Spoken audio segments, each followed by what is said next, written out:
Did you know every 38 years an incident occurs that shakes the entire One Piece world? How does this connect to the Will of D and the Void Century? Today I'm going to be taking everything I've learned so far about the One Piece world and throwing it into one short video explaining what is really going on with Emu behind the scenes and how inherited will plays a key role. So like, sub, and let's get into it. We're going to unravel a curse in the One Piece world so powerful even Blackbeard couldn't avoid it. I recently noticed during Egghead a secret that changes how we interpret the past and how we can predict the future. During the arc it was revealed that this part of history is known as the Egghead incident. So that's present day. 38 years before this we had the God Valley incident. 38 years before that we had the incident where Sister Carmel freed the giants, possibly at the same location. Stick around until the end of the video and you'll soon learn who's been behind this 38-year time loop and has been for the past 800 to 900 years. Firstly, we need to look at what situations have repeated themselves so far.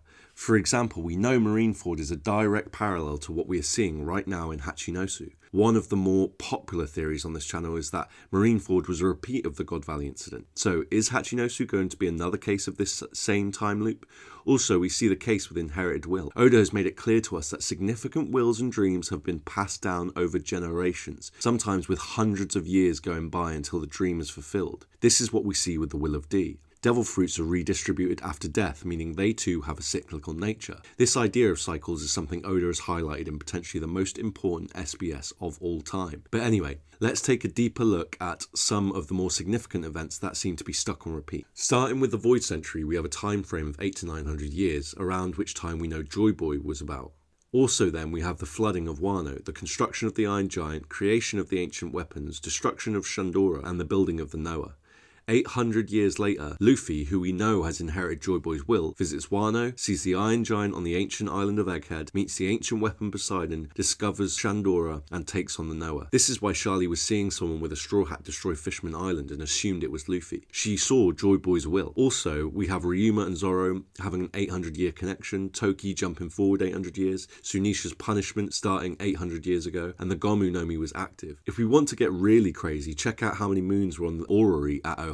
8.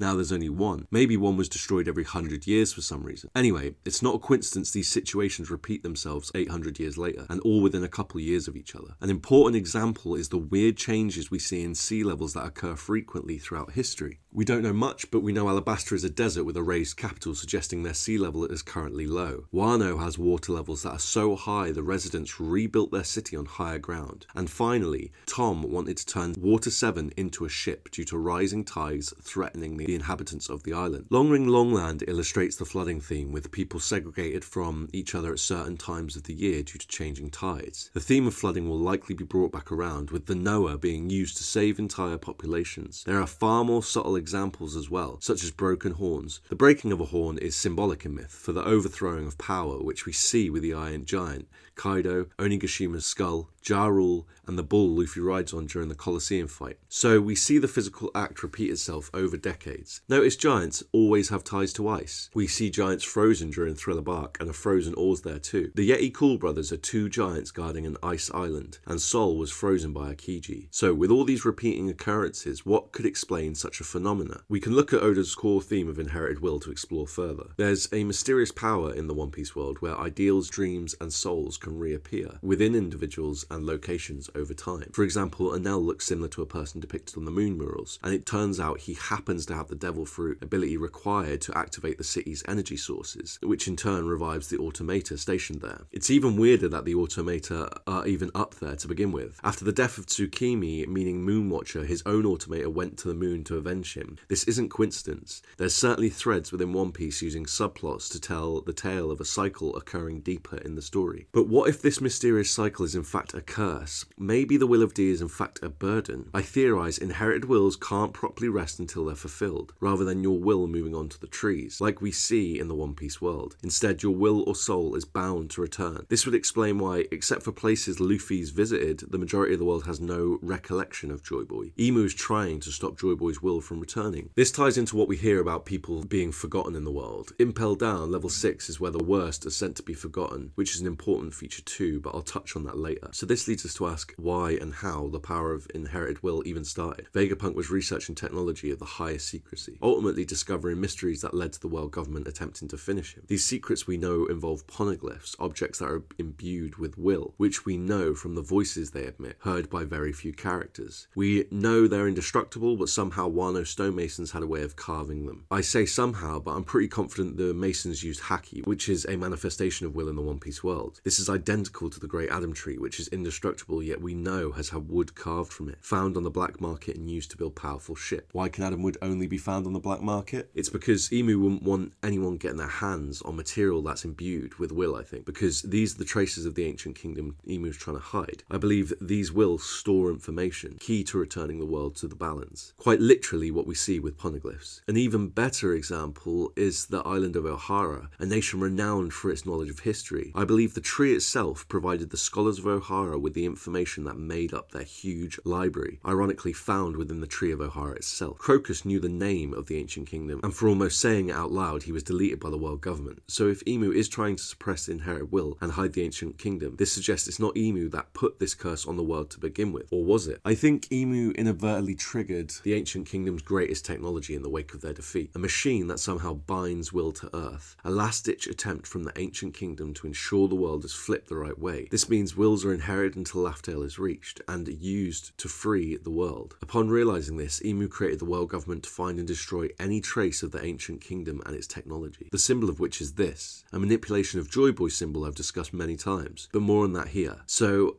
how can we be certain Imu's aware that wills keep returning? We know this because Oda further shows it with the 4 posters Imu is seen with. Blackbeard not only has the Earth God fruit, but has countless ties to Zebek's will. Luffy as Joyboy's will is illustrated by the heartbeats making the same sound, the beat of liberation. Shirahoshi has Poseidon's will, as we know, and finally Vivi, I've speculated, has Imu's will. Additionally, in Marijois, there's a room artificially kept cold or even frozen, inside a straw hat under Joyboy's symbol I mentioned earlier. This demonstrates Imu acknowledging the return of Joyboy's will that she had been anticipating. We see Imu knows to keep the room cold, which is where we bring back the Impel Down stuff. Basically, cold and heat affect wills and souls in One Piece. Cold preserves will, as we see with Ayakiji's Ice Time capsule freezing soul and preserving the will of Ohara. It's why level 5 of Impel Down is frozen. It prevents the wills of level 6 from having the strength to break out and have their names remembered by the world again. Heat does the opposite. For example, in Wano, we saw the lanterns lifted by flames sending messages to the souls of the dead. I've detailed this before with more examples in this video, but what's important to remember here is cold freezes wills, prevents them from moving on, hence why Imu keeps Joyboy's hat in a freezer. Heat, however, defrosts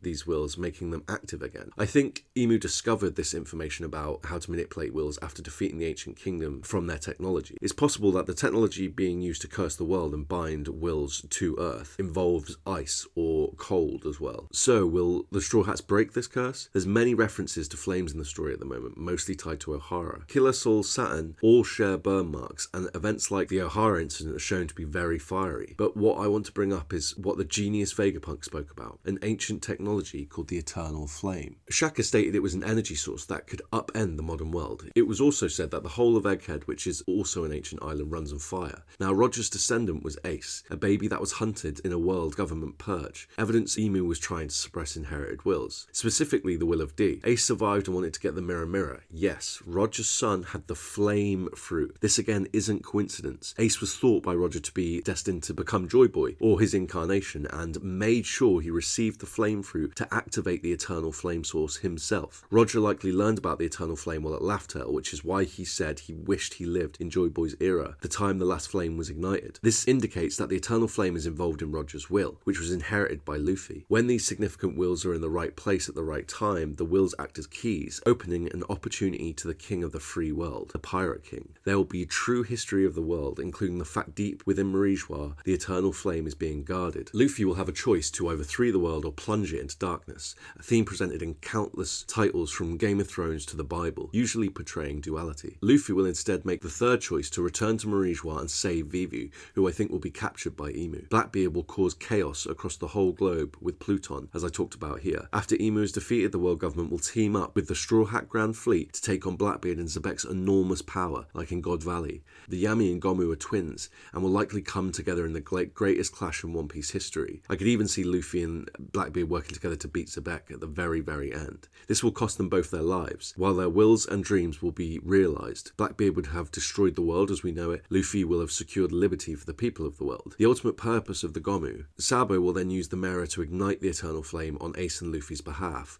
Vivi will become Queen of the World and the final Straw Hat. From here on, souls can move freely to the afterlife, no longer cursed to be inherited. The will of D will finally be fulfilled. Huge trees will grow everywhere, thanks to the help of the whales moving freely throughout the world, and a new dawn will begin. You've been great. Be nice to animals. Peace.